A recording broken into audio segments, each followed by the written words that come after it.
Moi j'adore les vidéos de batch cooking. C'est le genre de truc, ça me fait rêver. Quand je vois les petits Tupperware qui s'entassent là lundi, mardi, mercredi, jeudi, oh là là, je suis hyper jalouse. Mais je sais pas vous, moi j'ai jamais réussi à me dire, allez, dimanche je vais cuisiner 4 repas différents pour toute la semaine. Donc là je vous propose une petite recette assez simple pour faire un tout petit batch cooking. La dernière fois, je vous en ai fait à la crevette et au maïs. Et cette fois-ci, c'est des petites boulettes de haddock et de panais. C'est Chris qui m'a fait découvrir le panais. C'est un petit légume de saison, super bon, hyper doux, et que j'avais l'habitude normalement de manger que au resto en fait. Je vais couper des petits cubes, mettre tous nos jolis panais sur une petite plaque qui va aller au four, arroser généreusement d'huile d'olive, du gros sel, un peu de poivre, et ça part au four à 190 degrés. On va se couper des petits morceaux de haddock fumé à l'ancienne. Je vais pas mixer, j'ai envie qu'il y ait un petit peu de mâche. On m'a offert un nouvel ustensile récemment. Regardez comme c'est génial. Ça va tellement vite, c'est trop cool. C'est un truc allemand, Westmark, le haddock, la coriandre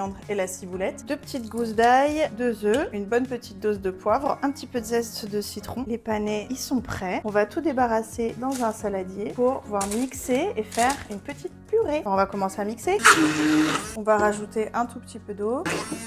On va reprendre notre petit bol de tout à l'heure et on va transvaser toute notre petite purée. On vient tout mélanger. Bon bah voilà, c'est superbe. Ça sent bon franchement. On va faire de l'anti-gaspi ici. On va reprendre le papier sulfurisé sur lequel j'ai fait cuire les petits panais. J'ai mouillé mes mains, je me suis mis un petit bol d'eau là. Je prends de la pâte entre mes mains comme ça et on va commencer à déposer les petites boulettes. Vous faites taille boulette tout simplement. Et voilà mes magnifiques boulettes. Je vais les faire partir au four à peu près 10-15 minutes. Mais avant ça, je vais rajouter un petit peu d'huile d'olive pour que ça grille. Allez, c'est parti. Je viens de les sortir du four. Je les ai juste retournés à mi-cuisson. On va se les faire avec une petite salade. Ça va être incroyable.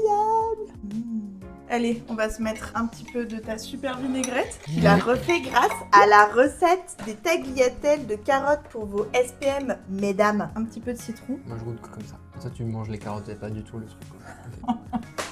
C'est trop bon. Vraiment? Je préfère ça aux bouchées de crevettes. Très réussi, bravo. Non, franchement, c'est... C'est stylé? Ouais. C'est stylé. Dans des petits sandwichs un peu falafel là, tu prends ton pain pita, tu mets ces petites boulettes là, tu mets quelques légumes, une sauce blanche, pasta cosy quoi. Abonnez-vous